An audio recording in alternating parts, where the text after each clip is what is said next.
We're grateful for their service and for their dedication to ensuring that manufacturing here in Ohio and beyond can compete and win in global environments. The Faircrest Steel Plan is a testament to the Timken Company's forward thinking. And when I see people like Joe Tu here in the audience, Bob Leibensberger, Chuck West, and Don Hart, it reminds me of how truly visionary they were when they proposed this project in the first place. To give you a sense of history, when we first broke ground on this plant more than 30 years ago in 1982, the nation was in the middle of a recession. The outlook for steel was bleak, and quite frankly, some critics back then thought my uncles and my grandfather were a little bit nuts to invest $450 million here in Canton, Ohio. $450 million, to give you a little bit of perspective, was roughly 2/3 of the equity value of the company at the time. So this was a very significant gamble. When the facility was built, it was the first totally new alloy steel plant to be built in this country since World War II. The Timken Company's leadership literally bet the farm with the investment, and despite all odds, we opened the facility in 1985, demonstrating the company's long view and confidence in the steel business. And it demonstrated our commitment to Northeast Ohio as well. It should be clear to anyone here today that we have proved those critics wrong. By nearly every measure, we posted a record year in 2011. And today, the Timken steel business is a critical part of that success. Timken Steel stands strong with more than $2 billion in revenue and nearly 3,000 associates. The $2 billion in revenue we generated from our steel business in 2011 was, in fact, nearly triple the entire company's revenue at the time when we built this facility. Demand for Timken Steel to support the challenging needs of the energy and industrial sectors continues to grow in this region, throughout the United States, and in developing countries in the world. Our custom alloy steels are recognized for being among the highest quality, highest performing air melted products in the world, and our team serves customers worldwide. We tailor every order to meet the exacting customer specifications, giving 40,000 orders per year, 400 steel types, and nearly 9,000 customer specifications. In fact, 60% of the products that we make here in this facility cannot be made competitively elsewhere in the United States. So what our steelmaking team is most proud of is the fact that we were able to take the best processes around the world and incorporate them here in this facility. Our steel is so good, in fact, that our customers are willing to pay to ship this heavy product around the steel, generating $50 million in sales to Asia last year alone. So that brings us here today, 30 years from the time that my uncle, Ambassador Tim Timken, joined President Ronald Reagan during the original construction of the plant. During his visit, Reagan said of the plant, "I've seen the future, and the future looks very good indeed." Mr. President, if you're looking down on us today, you were right. And today we are here to begin the next phase of construction on an equally significant expansion of the facility. The investment here is also a symbol of the rebirth of manufacturing in this part of the country. But rebirth is the right word only if you believe that it ever went away. The truth is that we've been successfully manufacturing the entire time that pundits were bemoaning the loss of our industry. We've restored more than 1,000 jobs here at home since the low point of the recession in 2009. And these are highly skilled, highly paid jobs that we want in our community. The investment we celebrate today also brings us to a total of nearly $500 million that we've committed to our steel business here in Northeast Ohio since 2006. We've invested here because we believe in our specialty steel business, we believe in our people, we believe in our future, and we believe in Ohio. Again, I want to thank you all for joining us here today and for your continued support of the Timken Company. At this point, I'd like to turn the podium over to Tom Moline, Vice President for Steel Manufacturing.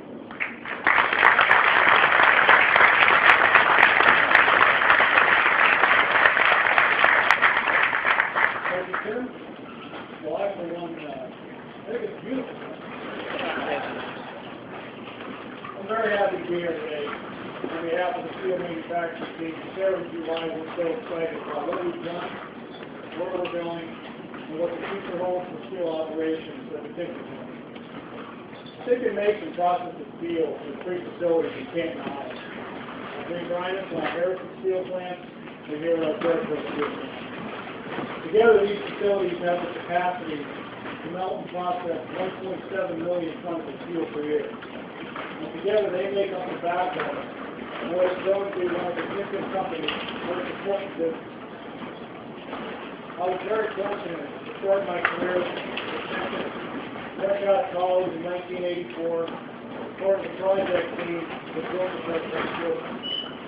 With the building facility, Timken invested in the best equipment and processes available in the world, making Fairfield the most state-of-the-art, technologically advanced steel-making facility in North America. But what our steel-making team is most proud of is that we were able to take the best processes in the world and actually make them better. When Fairfield was first designed, it was rated to produce approximately 500,000 tons per year.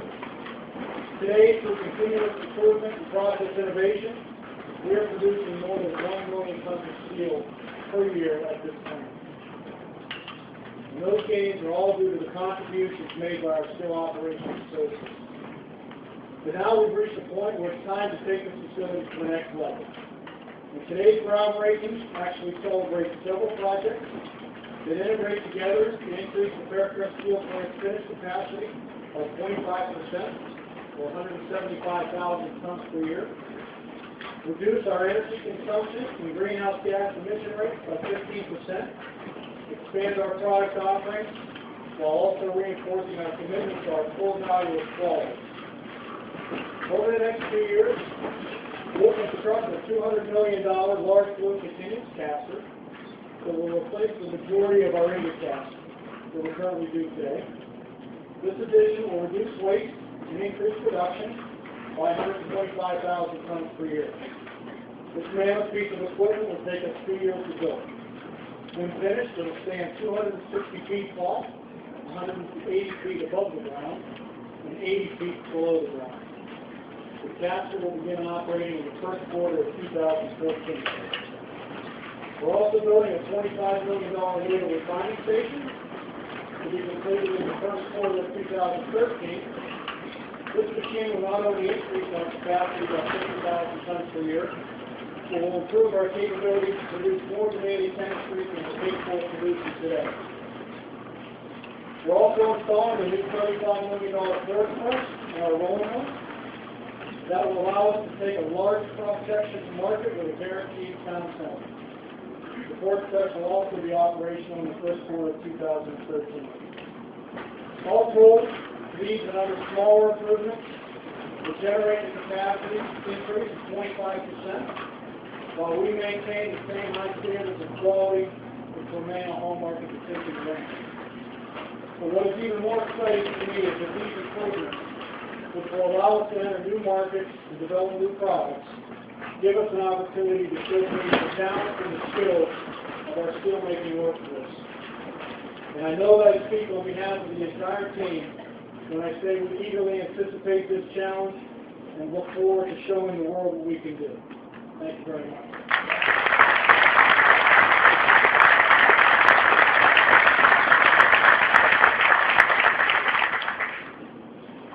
Our next speaker, Joe Hoagland, joined Timken in 1973 as a laborer.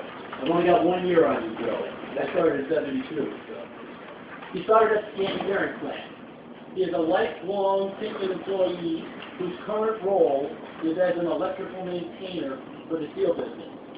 In addition, Joe was recently re-elected to a second term as president of United Steelworkers Local 1123. I am pleased to introduce Joe Hoagland. Joe?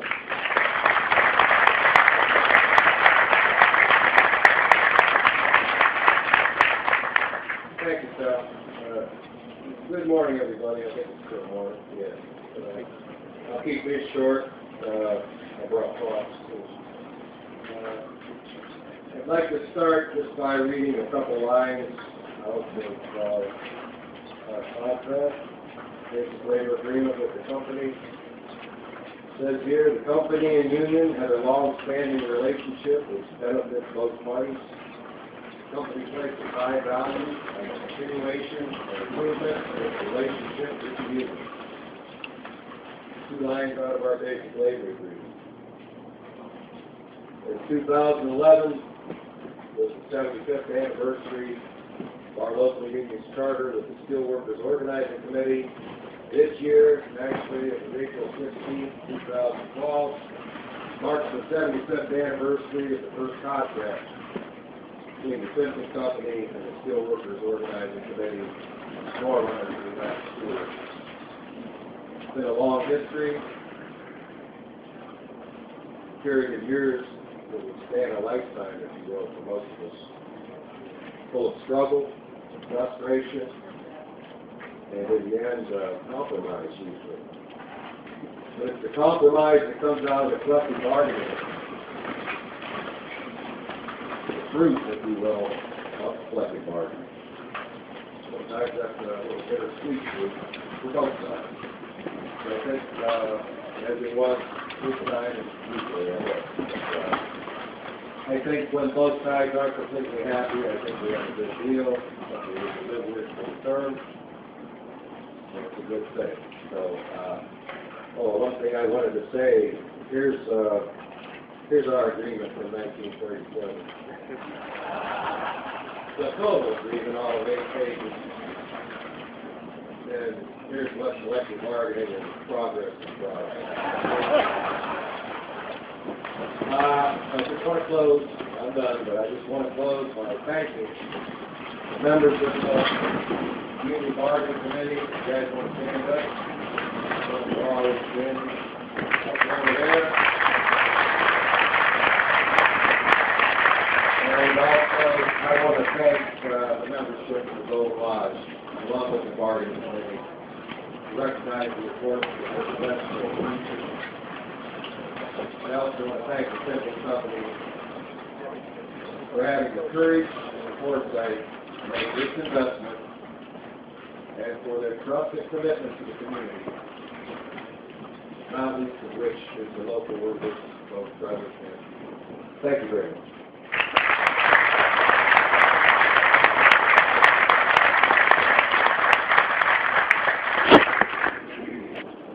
Our next presenter, Dennis Brommer, started his union career with the United Rubber Workers Union in 1968, working for Armstrong World Industries. Throughout the years at Armstrong, he held every position in his local union, ending with a 3-year term position as the local union president. In 1987, he was elected to the United Rubber Workers Executive Board and served 3 years. He was also elected and served as Vice President of the Pennsylvania AFL-CIO. In 1990, he was given the position of Assistant to the President of United Rubber Workers, which he held until the merger with United Steelworkers in 1995. He is currently serving as the USW Sub-District Director in District 1, located in Canton, Ohio. And it is my pleasure to introduce Dennis Brommer. Dennis?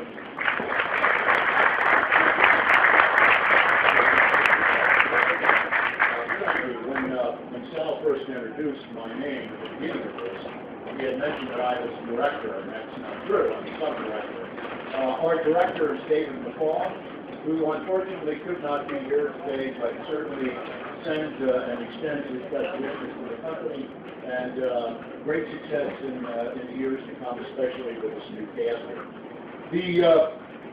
Today, this groundbreaking is about the Timken Company's decision to build a new caster in Canton. It's also about decisions made by government agencies and about decisions made by the members of USW Local 1123.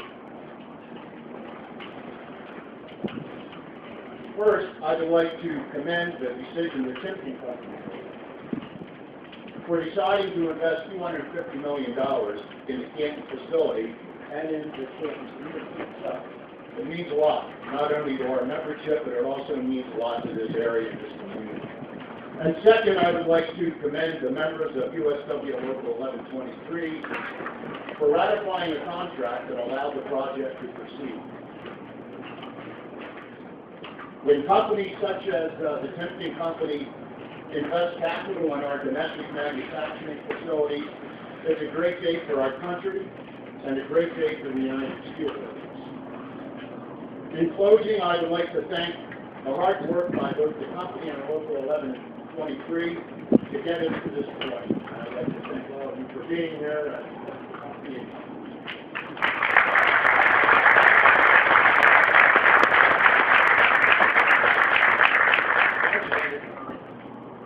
Congressman Renacci was elected to the 112th Congress as a representative from Ohio's 16th District in November 2010.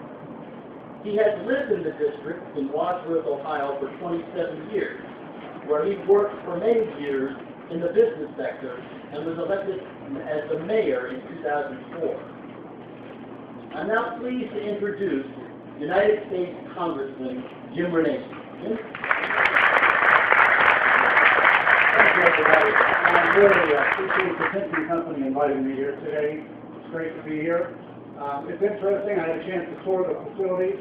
I remember back when I was a little boy in Western Pennsylvania, I'm sure the governor will remember this too, touring a steel mill back then with my family, my uncles, my brothers, all who worked in the steel mills back there. What a great opportunity to see it here. And I came here 29 years ago now because this was a land of opportunity.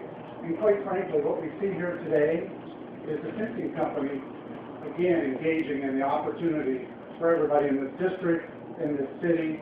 It is a great pleasure to be here to see that this land of opportunity, Northeast Ohio, and the Timken Company are working together to continue this opportunity for many, many people. So I am so pleased to be here. It's great to see not only the opportunity for the employees here, but I was reading over 1,800 suppliers that will also be affected by this expansion. So again, thank you so much for allowing me to be here today.